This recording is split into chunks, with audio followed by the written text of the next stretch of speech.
આદરણીય માનનીય કલેક્ટર સાહેબ, એવા જ અમારા ફોરેસ્ટની ધરતીમાંથી પોપટમામા પોપટભાઈ આહિર એટલે સોશિયલ મીડિયા ફાઉન્ડેશન ને મામા, સોશિયલ મીડિયા સાહેબ, ઘણી વખત ઘણા માણસો છે ને એ 100 વર્ષ નહીં 200 વર્ષ નહીં પણ 500 વર્ષ પછી કે 1000 વર્ષ પછી એવી વિભૂતિ આવતી હોય છે જે બીજાના માટે કામ કરે છે. પોપટભાઈને એકવાર જોરદાર તાળીથી આપણે વધાવવા જોઈએ. હા, આ સંત આત્મા છે, ભલે ભગવા પહેર્યા ન હોય, અટાણે ભગવું ઓઢ્યું છે, ઓકે ઓઢાડ્યું હોય છે. તો દિલીપભાઈ, આ બહુ અઘરું છે. હા, એટલે હું એનું પણ અહીંથી સ્વાગત કરું છું. પધારેલા બધા જ વડીલો, મને નામની ખબર ન હોય પણ વડીલો, મુરબીઓ, માતાઓ, બહેનો, આપ બધાનું અમારા વતી રક્ષક ફાઉન્ડેશન વતી સ્વાગત કરી. અને અમારા તરવરીઓ યુવાન પણ ગાય એટલે મેઘકંઠીલો જેનો અવાજ છે અને અદ્ભુત આપણું ગૌરવ છે. હજી તો એક દિવસ એની તારીખ નહીં મળે એવા નિકુલદાનભાઈને જોરદાર તાળીએથી આપણે બતાવવા જોઈએ. કેવો મીઠડો ગાયક છે, મજા કરાવે છે. અને પાછળ થોડા યુવાનો ઊભા છે. આ પ્રોગ્રામ સાંભળવાનો છે. આમાં કોઈ હળગતી રિંગમાંથી નીકળીશું નહીં અમે, કે ઊભે વાહડે ચડવાના નથી. હા, એવું કાંઈ નથી. આ લોક સંસ્કૃતિની વાતો, ગીતો, દુહા, સંત, સામે પૌને મસાલું લેવાવાળા અમે છીએ. એની સાથે સાથે સાંભળવાવાળા તમે એવા છો. એટલા માટે આજે આ શહીદોના પ્રોગ્રામમાં આવ્યા છો. તો આપને વાંધો ન હોય તો અહીં વચ્ચે જગ્યા ઘણી છે, આગળ આવી જાઓ. તમે અહીંયા અપાય તો આપજો.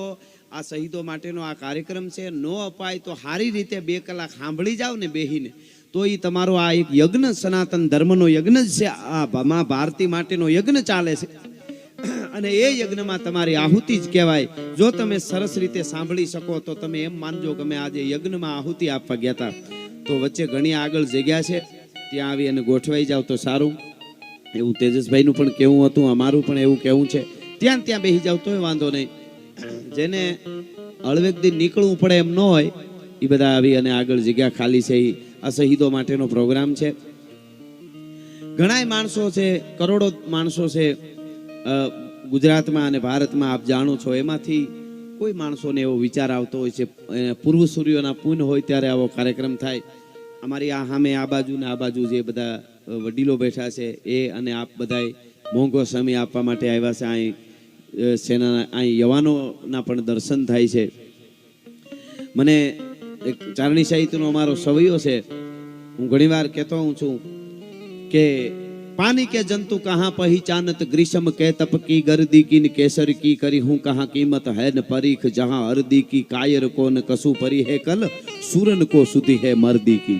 પાણીના જંતુ, પાણીમાં રહેવા વાળા માછલાઓને થોડી ખબર હોય કે તરદાર તડકો 46 ડિગ્રીએ પૂગી જાય. એને ખબર ન હોય પાણીમાં રમવા વાળાને કે આપણે એસીમાં બેહવા વાળાઓને. પણ રેગિસ્તાનની માલિકો રાજસ્થાનની ધરતીમાં બોર્ડર ઉપર 1.5 મણના વેપન લઈને આપણા દેશના યુવાનો ઉભા હોય ને, એને ખબર હોય કે તરદાર તડકાની ગરમી શું છે. ભલા માણસ, એ ખબર તો એને હોય છે. पानी के जंतु कहाँ पहिचानत ग्रीष्म के तप की गर्दी की केसरी की कहूँ कहीं कीमत.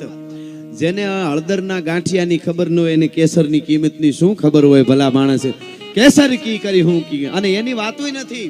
આજે આપ બધા જે આવ્યા છો, નકે કેટલાય જણા આટણે બિયર બારમાં ડોલતા છે. મેને પૂછ્યા કેમ છે, બધું બરાબર છે ગઈ.